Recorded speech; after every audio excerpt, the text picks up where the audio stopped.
సంవత్సరాల తరబడి ఎన్ని మందులు వాడినా మీ మోకాల నొప్పులు తగ్గట్లేదా? ప్రాణ పెయిన్ క్లినిక్ లో అత్యాధునిక చికిత్స. వెల్కమ్ టు సుమంటివి. నేను మీ సుమంటివి. నా కోల్కతా ఇన్సిడెంట్కి సంబంధించినటువంటి వాటిల్లో ఈరోజు గనక అప్డేట్స్ చూస్తే అంటే కొన్ని అవకతవకలు డైరెక్ట్గానే జరుగుతున్నాయా అనేటువంటి ఆలోచన అయితే రాక మానదు. ఏం జరుగుతుంది అంటే కోర్టు ట్రయల్స్లో ఉండగానే జ్యుడిషియల్ కస్టడీలో గురించి కనుక మనం మాట్లాడుకోవాలి అనుకుంటే రేపు 5th తోటి మనకు క్లారిటీ వచ్చే అవకాశం ఉంది. అయితే తాజాగా వచ్చినటువంటి ఇన్ఫర్మేషన్ ప్రకారం మనం కనుక చూస్తే డెఫినెట్గా మనం ఒక కొలిక్కి రావచ్చు. జస్టిస్ పాయింట్ ఆఫ్ వ్యూలో కూడా ఏ విధంగా ఉండేటువంటి అవకాశం ఉంటుంది అనేది అండ్ ఈ రోజున్న అప్డేట్స్ ప్రకారం సో మనతో పాటు హైకోర్టు అడ్వకేట్ రవీంద్రనాథ్ గారు ఉన్నారు. వారి మాటలు తెలుసుకుందాం. హలో అండి. హాయ్ అండి నాగరాజు గారు. సరే, ఈ రోజు కనుక చూస్తా అండి చాలా విషయాలు కొన్ని కీలక అంశాలు బయటికి రావడం జరిగింది. చాలా విషయాల్లో కొంత క్లారిటీ కూడా వచ్చే అవకాశం ఉంది అనేటువంటిది అంటే రేపు 5th లోపు మనకు ఆ క్లారిటీ వచ్చే అవకాశం ఉంది అని తెలుస్తుంది. సో ఈ రోజున అప్డేట్స్ ప్రకారం ఏంటి సార్? అది August 9 హర్రర్కి సంబంధించి Calcutta junior doctor rape and murder సంబంధించి రోజుకు ఒక కొత్త మలుపు తిరుగుతున్నటువంటి ఈ ఇష్యూ సంబంధించి ఈరోజు మరికొన్ని కీలక అంశాలు బయటకు వెలుగులోకి వచ్చాయండి. అందులో ప్రధానంగా సంజయ్ రాయ్ మాట్లాడిన మాటలు, సందీప్ ఘోష్ మాట్లాడిన మాటలు, మమతా బెనర్జీ తీసుకున్న నిర్ణయాలు, బహుశా ఈరోజు ఈ కీ పాయింట్స్గా మనం 3 మాట్లాడుకోవచ్చు నాగరాజు గారు.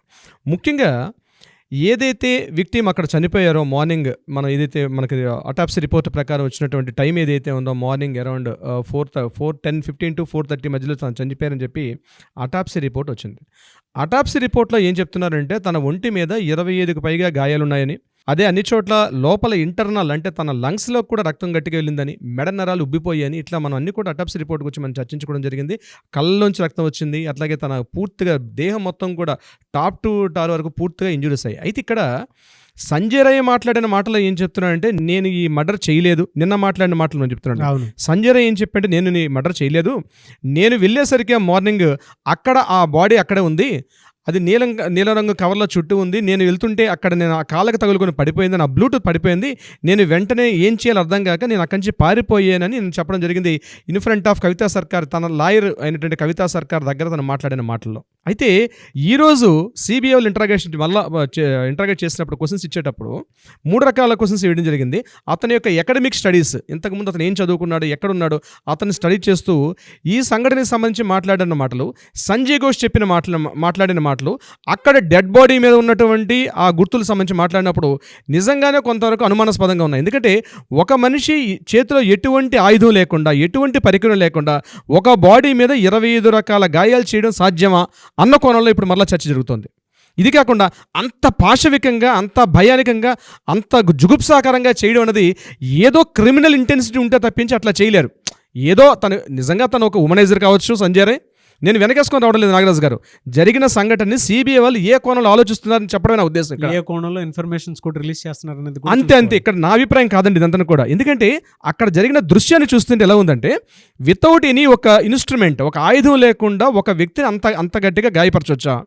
అది దట్టు మరొక పాయింట్ ఏంటంటే అంత పాశవికంగా, అంటే మైండ్లో ఎంత క్రూయల్టీ ఉంటే కానీ అట్లా చేయలేం. వచ్చింది, ఆ అమ్మాయి కనిపించింది, ఏదో అక్కడికి వెళ్ళి చేసి వచ్చేసాడు అన్నట్టుగా లేదు అక్కడ సంఘటన. దీని మీద కూడా సిబిఐ వాళ్ళు ఇంటరాగేషన్ చేస్తున్నారు. ఇది ఎక్కడ క్వశ్చన్ ఆగిపోతుంది అంటే సందీప్ ఘోష్, ఎవరైతే ప్రిన్సిపాల్ ఉన్నటువంటి ఎక్స్ ప్రిన్సిపాల్ సందీప్ ఘోష్ దగ్గర క్వశ్చన్ ఆగిపోతుంది. ఎక్కడ? ఎందుకంటే సందీప్ ఘోష్ ఏం చెప్పాడు నిన్న మాట్లాడిన మాటల్లో, మార్నింగ్ నాకు 10 గంటలకు ఫోన్ వచ్చింది, నేను ఫోన్ లిఫ్ట్ చేయలేదు. అక్కడ ఉండే తప్పదార్ అంటే ఎవరైతే చెస్ డిపార్ట్మెంట్ తాలూకా సుమిత్ రాయ్ తప్పదార్, అతను నాకు ఫోన్ చేశాడు 10 గంటలకి, కానీ నేను ఇన్ఫార్మ్ చేసిన ఫోన్ నేను మళ్ళీ లిఫ్ట్ చేయలేదు. 10:20 నేను ఫోన్ చేసినప్పటికీ నాకు సుమిత్ రాయ్ నాకు ఇన్ఫార్మ్ చేశాడు. నేను ఇమీడియట్గా డ్రెస్ అప్ అయ్యి 11 o'clock వెళ్ళాను. అంటే అతను వెళ్ళడానికి సుమారుగా 45 minutes పట్టింది. తన ఇంటి దగ్గర నుంచి ఒక కాలేజీలో ఆ ఇన్సిడెంట్ జరిగిందంటే ఎంత తొందరగా వెళ్ళాలి. కానీ ఈలోగా తన ఫోన్స్ చేసుకుంటూ పోలీసులు వెళ్ళి అక్కడ ఆల్రెడీ ఆ ఏదైతే సంఘటనా స్థలం ఉందో క్యాప్చర్ చేసుకుని టైం తర్వాత వెళ్ళాడు సందీప్ ఘోష్. సో దీనికి సంబంధించి క్వశ్చన్స్ చేస్తున్నారు. అంటే సందీప్ ఘోష్కి దీనికి సంబంధించినటువంటి ఇన్ఫర్మేషన్ ముందే ఉందా, లేదా తను ఎవరినైనా అక్కడ ప్రేరేపించాడా దీనికి సంబంధించి అన్న కోణంలో సిబిఐ వాళ్ళు కొన్ని ఇంటరాగేషన్ క్వశ్చన్స్ చేశారు. అవి బహుశా మనకి రిలీజ్ అయ్యే అవకాశం కూడా ఉంది దీనికి సంబంధించి. మరొక కీ పాయింట్ నాగరాజు గారు ఇక్కడ చెప్పుకోవడానికి, ముందు రోజు రాత్రి 11:30 ఎవరైతే విక్టిమ్ ఉన్నారో మన అభయ, ఈమె 4 జూనియర్ డాక్టర్స్తో వెళ్ళారు అక్కడికి. వాళ్ళతో కలిసి నైట్ డిన్నర్ చేశారు. ఇంటికి ఫోన్ చేసినప్పుడు ఏం మాట్లాడారు, నేను వేరే ఆర్డర్ తెప్పించుకున్నానని పేరెంట్స్ చెప్తున్నారు. ఇప్పుడు ఆ ఫుడ్ డెలివరీ ఆర్డర్ చేసుకుంటూ వచ్చిందా, లేకపోతే హాస్టల్ నుంచి వచ్చేటువంటి ఫుడ్ జరిగిందా, ఇందులో ఏమైనా ఫుడ్ పాయిజన్ జరిగిందా, వాళ్ళు చేసిన ఫుడ్లో ఫుడ్ పాయిజన్ జరిగింది అంటే ఇది ఇన్ని రకాల క్వశ్చన్స్ ఎందుకు వస్తున్నాయంటే నలుగురు డాక్టర్స్ని కూడా పాలిగ్రాఫ్ టెస్ట్ చేశారు. వాళ్ళు చెప్పినటువంటి ఇన్ఫర్మేషన్ కూడా టాలీ కావట్లేదు అక్కడ. At the same time Sanjay ray morning 4:03 పైకి వెళ్ళేటప్పటికి ఏదైతే స్టెప్స్ ఎక్కుకుంటూ 3rd ఫ్లోర్లో ఉన్న సెమినార్ హాల్కి వెళ్ళేటప్పటికి కిందన సెక్యూరిటీ గార్డ్స్ లేరని చెప్తున్నారు. సెక్యూరిటీ గార్డ్స్ని పాలిగ్రాఫ్ టెస్ట్ చేసేటప్పుడు సెక్యూరిటీ గార్డ్స్ ఏమంటున్నారు, మేము అక్కడ ఉన్నామని ఆల్రెడీ చెప్పారు. ఇక్కడ కొన్ని అనుమానాలకు ఎక్కడ తావిస్తుందంటే ఎవరైతే విక్టిమ్ ఉన్నారో ఆ కాలేజీలో ఒక మాఫియా జరుగుతుంది, ఒక హ్యూమన్ ఇంటర్నల్ ఆర్గాన్స్ తాలూకా ట్రాఫికింగ్ జరుగుతుంది అక్కడ. ఇది ఇప్పుడే కాదు ఎప్పటి నుంచో జరుగుతుందని తెలిసి ఈ విషయం అమ్మాయికి తెలిసిందని. ఇంకొకటి ముఖ్యమైన విషయం, సందీప్ ఘోష్కి మధ్యలో నేను కంటిన్యూటీ దెబ్బతిన్నాను, ఇప్పుడు చేస్తున్నాను మీకు కదా నాగరాజ్ గారు. ఇంకొక మెయిన్ పాయింట్, సందీప్ ఘోష్ ఎక్కడ ఇన్ఫర్మేషన్ ఆగిపోయాడంటే Sandeep Ghosh point of view ఒక ఫోటో రిలీజ్ అయిందండి. ఆ ఫోటోలో ఏముందంటే అక్కడ ఒక క్లాత్ కట్టేసి ఉంది, చాలామంది గుమిగూడు ఉన్నారు, వెనక సైడ్ విక్టిమ్ తాలూకా బాడీ ఉంది, డెడ్ బాడీ ఉంది, ఆమె తాలూకా హ్యాండ్ బ్యాగు, ఆమె ల్యాప్టాప్, మొబైల్ కూడా అదే ప్రదేశం ఉన్నాయి, చాలామంది గుమిగూడు ఉన్నారు. ఇది మార్నింగ్ 10:30 10:25 తీసినట్టు క్యాప్చర్ చేసిన ఫోటో అది. దీని మీద సిబిఐ ఇంట్రాగేషన్ చేశారు. మీరు ఒక కాలేజీ ప్రిన్సిపాల్గా ఉండి మీకు మెడికల్ నాలెడ్జ్ కూడా ఉండవు, మెడికల్తో పాటు లీగల్ అంటే లీగల్స్ అంటారు, మీకు లీగల్ నాలెడ్జ్ కూడా ఉండి సంఘటనా స్థలాన్ని ఏదైతే లోకల్ పోలీసులు తలా పోలీస్ స్టేషన్ వాళ్ళు వెళ్ళి క్యాప్చర్ చేసినప్పుడు సంఘటనా స్థలాన్ని మీరు పూర్తిగా అంటే నీట్గా ఉంచాల్సింది పోయి ఇంతమంది గుమ్ముగూడి ఎందుకున్నారు అక్కడ అంటే సంఘటనా స్థలంలో విక్టిమ్ తాలూకా డెడ్ బాడీ తాలూకా సాక్షి ఆధారాలను మీరు తారుమారు చేసే అవకాశం ఉంది ఇక్కడ అన్న కోణంలో కూడా ఆలోచించడం జరిగింది, ముఖ్యంగా సిబిఐ ఇంటరాగేషన్స్లో. ఇలా ఎన్నో క్వశ్చన్స్ తావిస్తున్నారు ఇక్కడ. ఒక్క క్వశ్చన్ కాదండి, నంబర్ ఆఫ్ క్వశ్చన్స్ రిపీట్ అవుతున్నాయి దీనికి సంబంధించి. సందీప్ ఘోష్ చెప్తున్నటువంటి విషయాలు డౌట్ఫుల్గా ఉన్నాయి, సంజయ్ రాయ్ చెప్తున్న విషయాలు కూడా డౌట్ఫుల్గా ఉన్నాయి. ఇప్పుడు కవితా సర్కార్ కావాలని చెప్పించారా, ఇప్పుడు సంజయ్ రాయ్ నిర్దోష, సంజయ్ రాయ్ బెయిల్ కోసం ఆల్రెడీ అప్పీల్ చేశాడు. ఈ రెండు కూడా కాంట్రడిక్షన్ అవుతున్నాయి ఇక్కడ 2 పాయింట్స్ మాట్లాడుకునేటప్పుడు. ఇదిలా ఉంటుండగా మెయిన్ మరో కీ పాయింట్ ఏమి వెలుగులుచింది, పేరెంట్స్ తాలూకు ఆడియో క్లిప్స్. మార్నింగ్ వచ్చినటువంటి పేరెంట్స్ యొక్క ఆడియో క్లిప్స్కి అక్కడ జరిగిన సంఘటనకి తేడా ఉంది. ఆల్రెడీ సూసైడ్ అని చెప్పారు, సూసైడ్ అని చెప్పి అక్కడికి వెళ్ళేసరికల్లా బాడీ ఛిద్రం అయిపోయి ఉంది. సూపరింటెండెంట్ ఫోన్ చేసి చెప్పాడు సూసైడ్ చేసుకునే వాళ్ళు ఆసక్తిలో ఉండరు. మెయిన్ ఈ ఫోన్స్ ఈ డిస్కషన్స్ అంతా కూడా ఒక అనుమానాస్పదం ఏంటంటే ఆ కాలేజీలో హ్యూమన్ ఆర్గాన్స్ తాలూకా ట్రాఫికింగ్ జరుగుతుంది, అవయవాల యొక్క మాఫియా జరుగుతుంది, ఈ ఇతర దేశాలకు అక్కడ నుంచి ఆర్గాన్స్ బయటకు పంపించే పరిస్థితిలో ఈ విషయం ఈ అమ్మాయికి తెలిసిందని, ఈ అమ్మాయికి ఎప్పుడైతే తెలిసిందో గడిచిన 3 days నుంచి ఆమె తన డైరీలో రాసుకుంది, ఆ డైరీలో లాస్ట్ పేజ్ కూడా చించేసింది. ఈ కోణంలో పోలీసులు ఇన్వెస్టిగేషన్ చేస్తున్నారు. బహుశా రేపు సిబిఐ వాళ్ళు ఇచ్చే ఫైనల్ రిపోర్టు, సుప్రీంకోర్టు సబ్మిట్ చేసిన ఫైనల్ రిపోర్ట్లో దీనికి సంబంధించిన కొత్త విషయాలు కూడా వెలుగులోకి వచ్చే అవకాశం ఉంది. నాగరాజు గారు, మరొక కీ పాయింట్ ఇదిలా ఉంటుండగా మమతా బెనర్జీ గారు తీసుకున్నటువంటి కొన్ని నిర్ణయాలు ప్రజలు టోటల్గా వెస్ట్ బెంగాల్ ప్రజలు ముఖ్యంగా ఈ హెల్త్ వర్కర్స్ ఎవరైతే ఉన్నారో వీళ్ళందరూ కూడా ఆమె తీసుకున్న నిర్ణయానికి రివర్స్ అవుతున్నారు. ఈ రోజు ఏం చేశారంటే టోటల్గా వెస్ట్ బెంగాల్ ఉన్నటువంటి 3 ఛానల్స్ని బ్యాన్ చేశారు. 3 ఛానల్స్ని బ్యాన్ చేశారు. ఎందుకని, ఏదైతే ఈ Kolkata rape and murder case ఉందో దీని మీద కంటిన్యూ అవి కూడా శాటిలైట్ ఛానల్స్ వాళ్ళందరూ ఏం చేశారంటే డైలీ కూర్చొని ఈ యొక్క డిస్కషన్స్ ఇవన్నీ చేస్తున్నారు. వీళ్ళందరూ కూడా ఢిల్లీ పెద్దల యొక్క పెట్టుబడిదారులు వీళ్ళందరూ.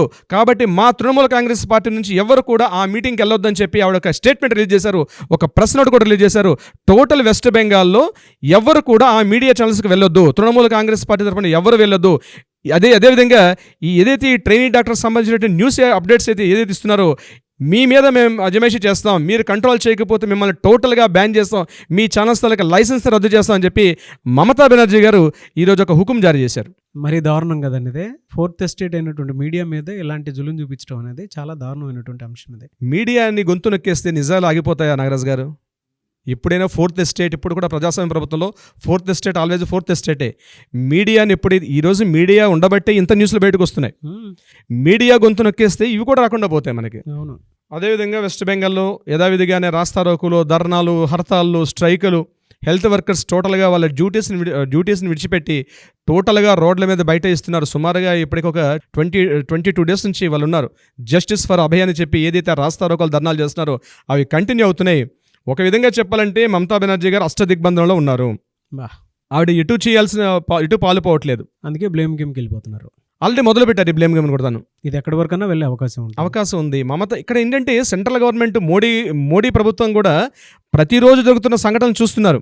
రాష్ట్రపతి పాలన విధించాలన్నా ఏం చేయాలన్నా కూడా ఎందుకంటే శాంతి భద్రత విఘాతం కలగకూడదు. ఇప్పుడు డెసిషన్స్ తీసుకోవడం ఏంటంటే ఓవర్ నైట్ తీసుకుంటే తృణమూల కాంగ్రెస్ పార్టీ ఆల్రెడీ కొంత పవర్లో ఉంది. అక్కడ ప్రజాస్వామ్య ప్రభుత్వంలో ప్రజలు ఎన్నుకోబడ్డ ఒక ప్రభుత్వం అది. ఈరోజు ఓవర్ నైట్ ఈ ఒక్క సంఘటన చూపించి డిస్మిస్ చేయడం వల్ల ప్రభుత్వాన్ని రాష్ట్రపతి పాలన విధించడం వల్ల కూడా ప్రాబ్లమ్స్ వస్తాయని సెంట్రల్ గవర్నమెంట్ చూస్తుంది.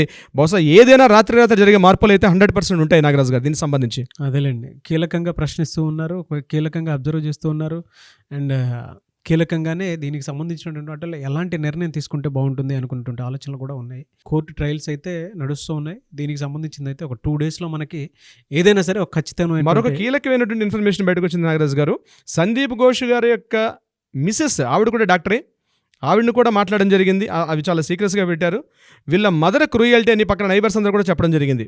ముఖ్యంగా ఈయన ఒక గవర్నమెంట్ డాక్టర్గా వర్క్ చేస్తూ కూడా లోకల్ ప్రైవేట్ ప్రాక్టీస్ లోకల్గా తన అపార్ట్మెంట్లో పెట్టుకొని చాలా ఎక్కువ మొత్తంలో వసూలు చేసేవాడిని. ఆ అపార్ట్మెంట్లో ఎక్కడైతే ఉంటున్నారో సందీప్ ఘోష్, బల్గారియా ప్రాంతంలో ఉన్నటువంటి ప్రాంతంలో అతను టోటల్గా ఒక ప్రైవేట్ క్లినిక్ని కూడా నడుపుతున్నాడని చెప్పి కూడా కొంత విశ్వసనీయ సమాచారం కూడా మనకు అందింది నాగరాజు. దీనికి సంబంధించి చూద్దాం, ఒక్కొక్కటి బయటకు వచ్చేస్తూ ఉంటాయి కదా. ఇన్ టైంలో జస్టిస్ జరగాలనేదే we demand justice, we want justice. దీనికి సంబంధించిదే అవుతూ ఉంటుంది. ఎందుకంటే దేశం మొత్తం చర్చ జరిగినటువంటి అంశం సార్ ఇదే. ఇవాళ దీంట్లో అంటే ఈ ఇన్సిడెంట్కి సంబంధించింది ఒక రైట్ జడ్జిమెంట్ కోసం ప్రతి ఒక్కరూ చూస్తున్నారు. దేశ చరిత్రతో పాటు ఈ ఇన్సిడెంట్కి కనుక సరైన జస్టిస్ కనుక దొరికిందనంటే నిజంగా యావత్ దేశం ఒక్కొక్క పండగ లాంటి వాతావరణం చూసే అవకాశం కూడా ఉంది. కాబట్టి సత్వర న్యాయం జరగాలని కోరుకుందామని.